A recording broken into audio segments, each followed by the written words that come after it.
Telangana high court نے منگل کے روز ریاست میں عوامی مقامات پر ماسک کے اصول کے نفاذ اور جسمانی فاصلہ برقرار نہیں رکھنے پر برہمی کا اظہار کیا۔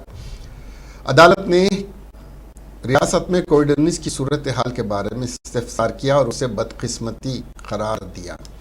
کووڈ-19 کے ریاست میں اقدامات کو نافذ کیا جا رہا ہے۔ درخواست گزار کے وکیل نے عدالت کو بتایا کہ حکومت غلط اعداد و شمار فراہم کر رہی ہے۔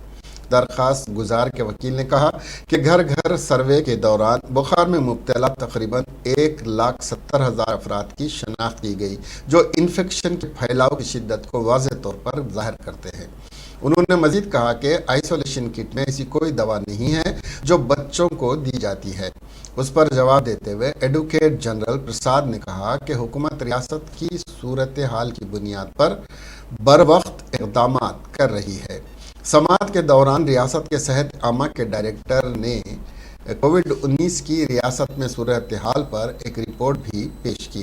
دلائل کے بعد عدالت نے GHMC اور محکمہ صحت کو قواعد پر سختی سے عمل آوری کرنے کی ہدایت دی اور ہیلتھ ڈائریکٹر کو ہدایت دی کہ وہ آئندہ سماعت میں ریاست کی صورتحال پر وضاحت پیش کرے اور معاملے کی سماعت 28 جنوری تک کے لیے ملتوی کر دی۔